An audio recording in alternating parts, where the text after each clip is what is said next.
Out of all the video game adaptations of the adventures of Batman and Robin, by far the worst is the one developed by Clockwork Tortoise for the notorious CD-based attachment for the Sega Genesis, known as the Sega Cd. For those of you unfamiliar with the Sega Cd, it added hardware functionality to the Genesis, allowing it to play cd-rom games that had a much larger storage space than cartridges. It had a faster CPU in it, and offered graphical enhancements like sprite scaling, rotation, and even boasted the ability of playing full motion video, though the quality of said video did vary a great deal across its game library.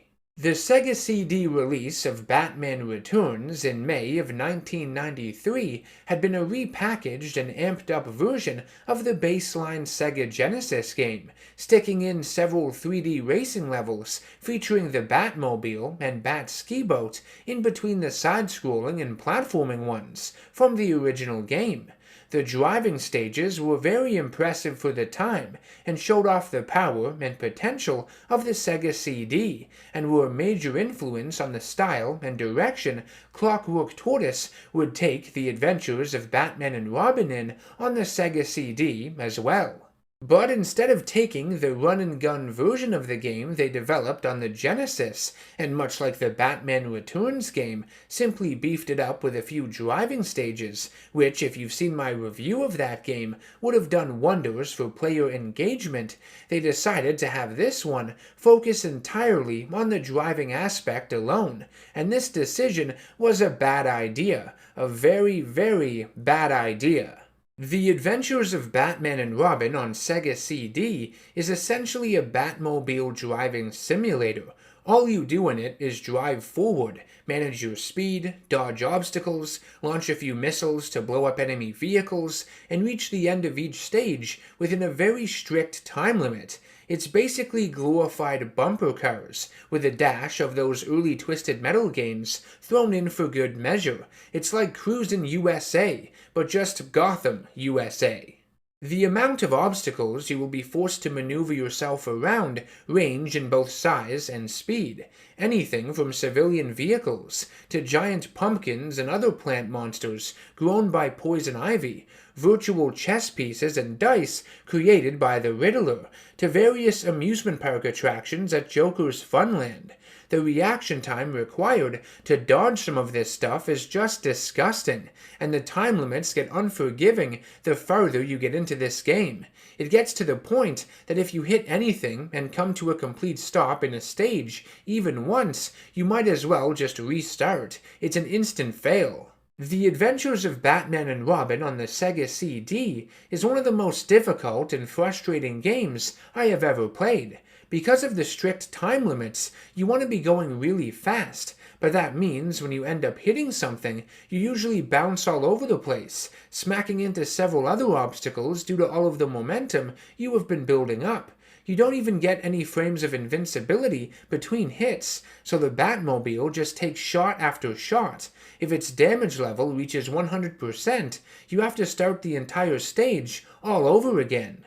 The final level of the game has you flying through Gotham Bridge with the Batplane, and manages to be even worse. First off, this bridge is the longest man-made structure in the history of the universe. It never seems to end, and the longer you play, the more it begins to piss you off. It's like the game is teasing you or something, dangling a carrot right in front of your face. Secondly, I don't understand why Batman doesn't just fly around the bridge, rather than attempt to squeeze the Batplane through all of these narrow gaps in the highway signs and bridge sections. They are damn near impossible to avoid, unless you are completely level, which is much easier said than done because you are racing to beat the clock, and are constantly being attacked by enemies. This entire sequence of the game is absolute trash, horribly designed, and just as horrible to play.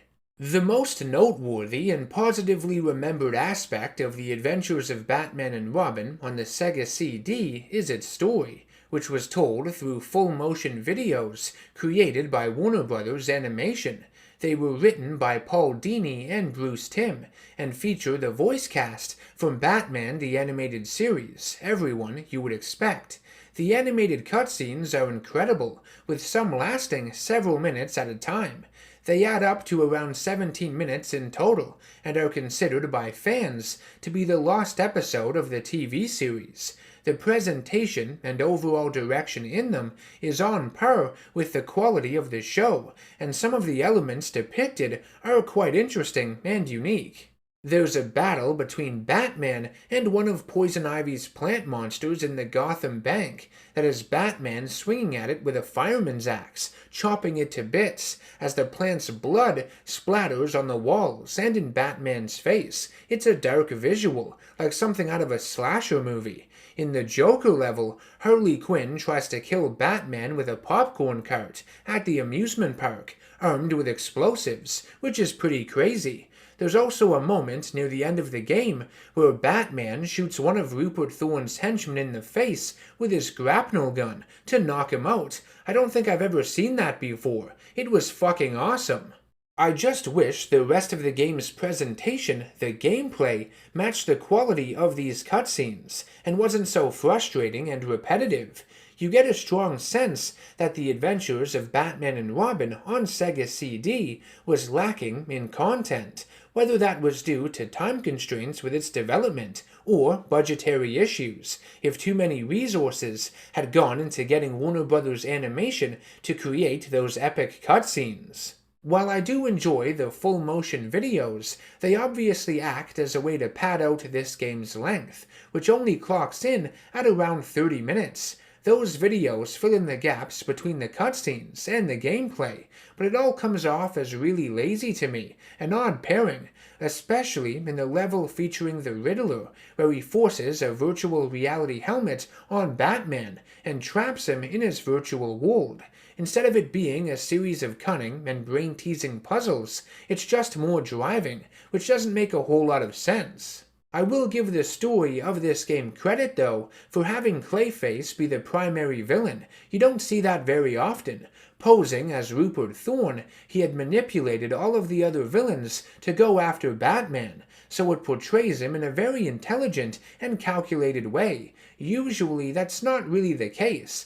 I would consider Clayface to be more impulsive with his actions over anything else. So I can sum up my thoughts on the Sega CD port of The Adventures of Batman and Robin in one word: disappointing.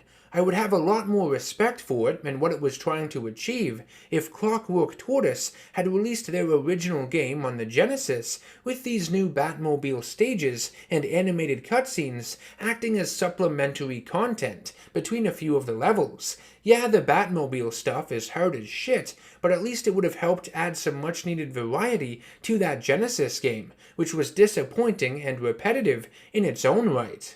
I can't fully hate on any of these superhero games I look at, though, regardless of their flaws, because so many of them bring me back to a simpler time. But if you are looking to play a faithful adaptation of Batman the Animated Series, then the only one I truly recommend from the 4th generation is The Adventures of Batman and Robin on the Super Nintendo. The other ones on the Genesis and Sega CD pretty much suck. The SNES version is about as close to a masterpiece as these sort of games come, still one of my all-time favorite video games. I want to thank you all for watching my review. I hope you enjoyed it and found it insightful in some way. If you'd like to support this channel and its content, do so by subscribing, hitting that bell icon for notifications, and becoming a producer over on patreon.com if you can. Any bit helps in keeping the YouTube dream alive. I will see you all in the next one. Take care, stay safe, and always stay nerdy.